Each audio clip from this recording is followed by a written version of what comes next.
एक देश, एक भाषा, एक राजनीतिक दल, एक नेता। इस तरह की तमाम बातें पिछले कुछ वक्त में हमें सुनने को मिली और ख़ास तौर से वर्ष 2014 के बाद।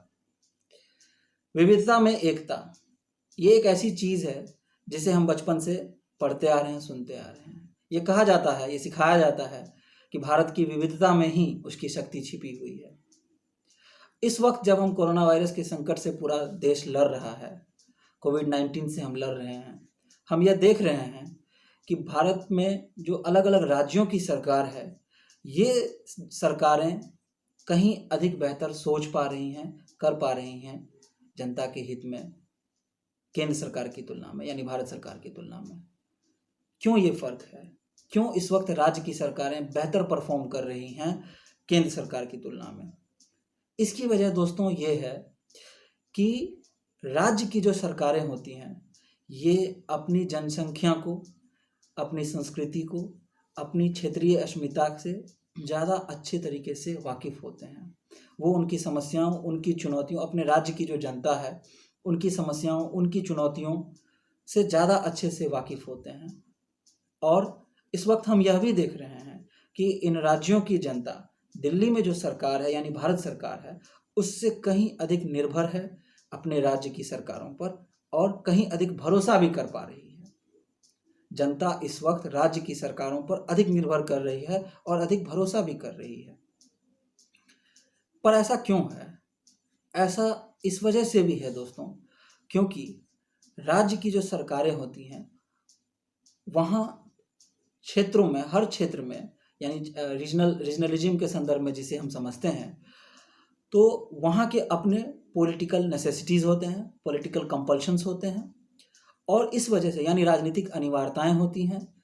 इस वजह से भी राजनीतिक दलों पर और राज्य के मुख्यमंत्री, स्वास्थ्य मंत्री, इन पर एक प्रत्यक्ष रूप से ये एक दबाव होता है कि वो संकट की घड़ी में बिल्कुल सामने से अपनी जनता को मदद पहुंचाएं, सहयोग करें, क्योंकि वापस उन्हें अपने उस क्षेत्र में, क्योंकि वो क्षेत्रीय पार्टियां भी कई बार होती हैं और इन क्षेत्रीय पार्टियों के लिए ये ज़रूरी होता है कि उनकी राजनीति बची रहे और इसीलिए ज़रूरी है कि संकट के इस वक्त में वो बिल्कुल साफ नियत से अपनी जनता के साथ खड़े हो जाएं, उनकी सहायता करें। फिर चाहे वो इलाज से जुड़ी हुई चीज़ें हों, डॉक्टरों की मदद से ज़रूरी चीज़ें हों, जनता के लिए राशन पहुंचाना हो, तमाम इस तरह के हम देख रहे हैं कि लॉकडाउन को पालन कराने के लिए राज्य के जो पुलिस हैं वो दिन रात तत्पर हैं, राज्य के जो मेडिकल स्टाफ हैं, जो डॉक्टर्स हैं, वो दिन रात लगे हुए हैं।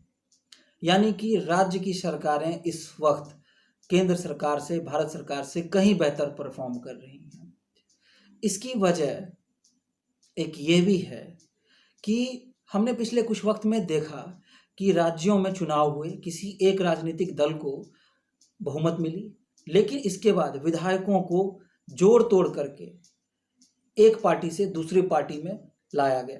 यानी कि जो समर्थन था, विधायकों का समर्थन था, वो एक पार्टी से दूसरी पार्टी की तरफ शिफ्ट हो गया और जिस पार्टी को सर्वाधिक सीटें मिली थी उसकी सरकार गिरा दी गई और जिस पार्टी को तुलनात्मक ढंग से कम सीटें आई थी, दोबारा उसकी सरकार बनी। ऐसा क्यों हुआ?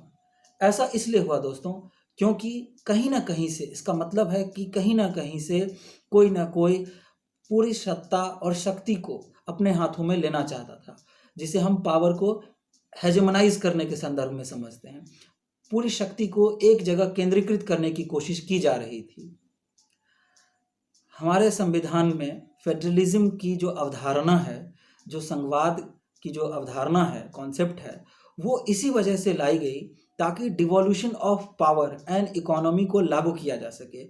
यानी अर्थव्यवस्था और राजनीतिक सत्ता सिर्फ चंद लोगों के हाथ में सीमित ना रहे, इस वजह से संघवाद की अवधारणा को लाया गया।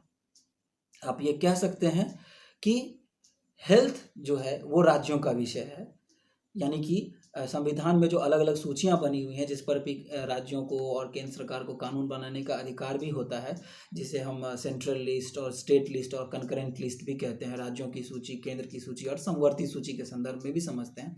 आप कह सकते हैं कि हेल्थ राज्यों का विषय है, लेकिन इस स्तर पर, इस स्केल पर जब कोई विपत्ति आती है, कोई आपदा आती है, तो हम ये देखते हैं कि केंद्र सरकार यानी कि भारत सरकार और भारत के अलग अलग राज्यों की जो सरकारें हैं वो आपस में कोलैबोरेट करके मिल के काम करती हैं, ताकि देश में हर व्यक्ति तक, हर कोने में मदद पहुंचाया जा सके।